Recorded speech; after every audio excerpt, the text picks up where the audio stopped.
So, I just want to talk a little bit about some topics I've been mulling over. And that is that the connection between cities, cosmopolitanism, globalism, and their adversity to localism, along with the historical bounds of self and community. So that's a lot to talk about, a lot to deal with. So let's get into it. I'm in Cincinnati, Ohio, right now, and I'm just filming this on my phone. You can hear the traffic all around me, but it's been on my mind lately. So,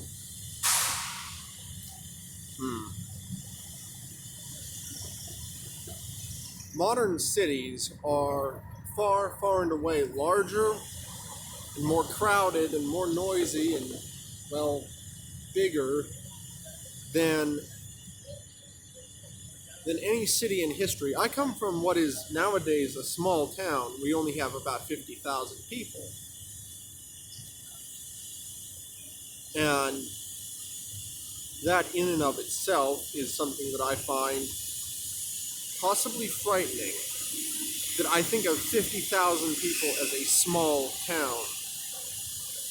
So, historically, throughout most of human history, from the late 1800s all the way back to the first humans, 50,000 people would be a big city.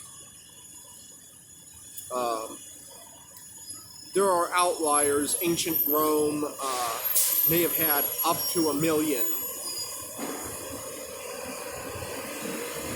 But and certain cities in ancient, I want to say feudal rather than medieval China also could get quite big, but they still never came quite close to approximating the sheer size of even small, big cities in the modern world.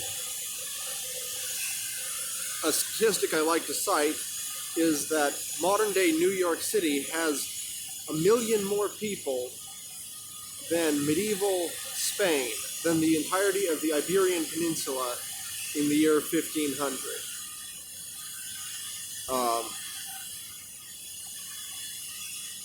So, what does that mean for my topic of cosmopolitanism and its relation to globalism? Well, in a place like Cincinnati, which, as you can see, is, well, a big city, a relatively big city even in the modern world,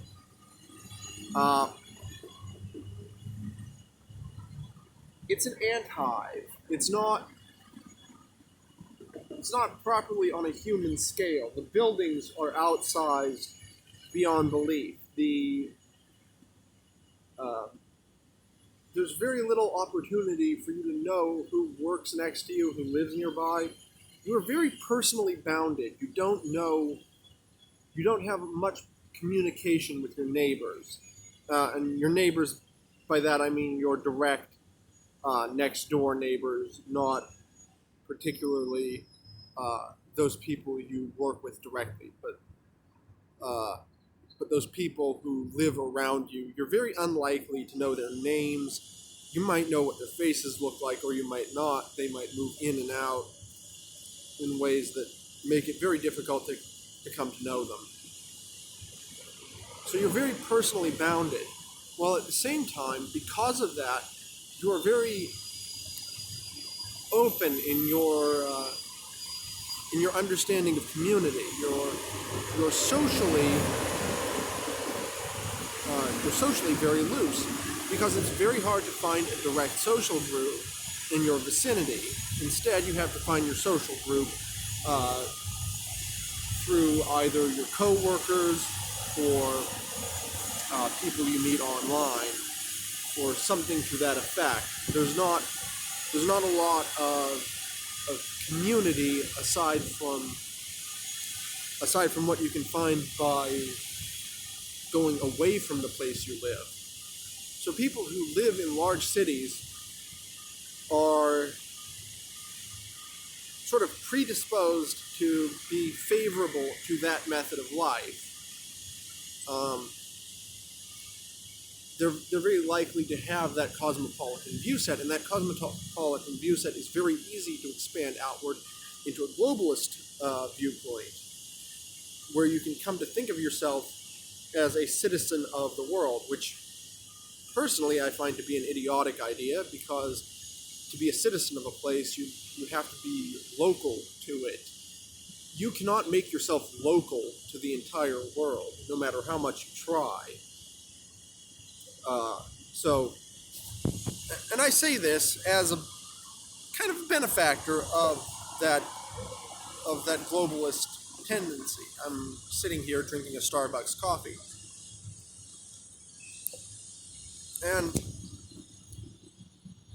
but I think, and this is my hypothesis, I'm not saying I'm 100% right on it, but I think that sort of that cosmopolitan spirit, which is very, very different from the rural or even the cosmopolitan spirit of ages past, has influenced the desire among city dwellers specifically for globalism and for thinking of communities in terms of abstract.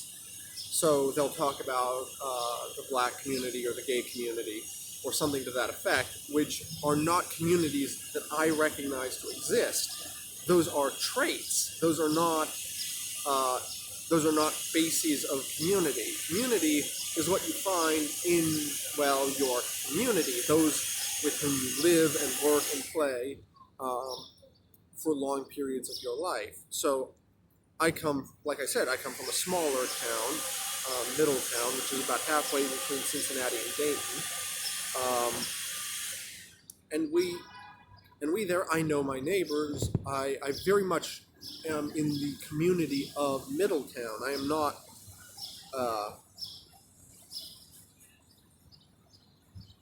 I'm personally bounded.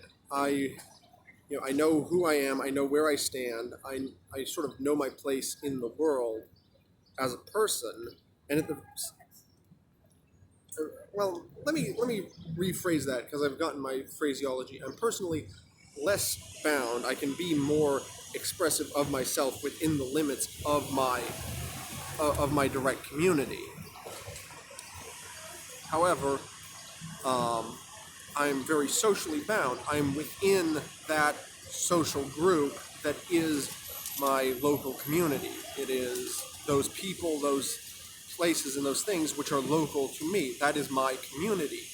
It is the members of my church who I see every week. It is my neighbor who I wave to while walking my dog. And that is, and whose name I know. That is my community. My community is not my ethnic background. My Serbian background is not a part of my community. I am, no matter how much I want it to be, it is part of my identity as a person. It is where I came from, but it is not part of my current community. I'm very much, or my society. I'm socially removed from it by 3 generations. So almost by virtue of that, I have a very localized identity, and a very strong preference for the local over the social or the global.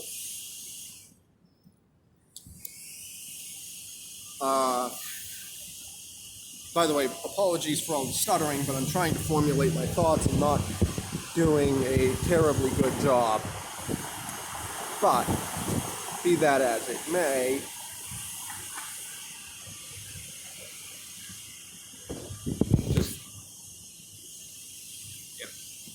I'm definitely downtown. What I think is that that sort of tendency towards globalism is an outgrowth of a tendency towards cosmopolitanism, which is a form of reaction against localism. Now, for certain people, localism obviously is not the answer for how they want to live their lives. They'll prefer the cosmopolitan just by nature of their inborn dispositions. For other people, however, people like me, I find the city to be claustrophobic at best. I'm very much not fond of the towering buildings and the crowds and the lack of sun and air that one gets once you get into the heart of downtown. The suburbs, not so bad, but once you get into the heart of downtown and you're sort of being crowded out by, everything, I find it to be very inhuman in scale, and very sort of destructive to the identity, actually. So,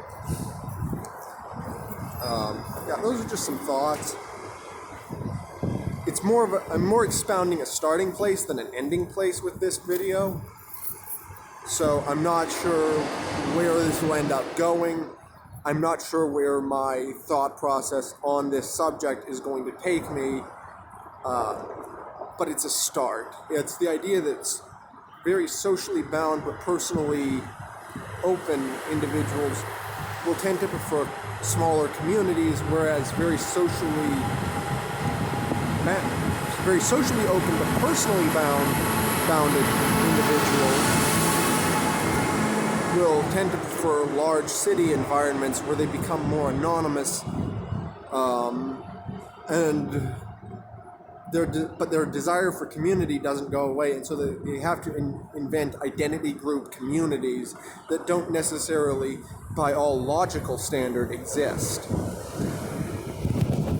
So, I realize that that's a convoluted mess shot on a phone camera, but I'll post it anyways. If you've watched, thank you for doing so. Have a good day.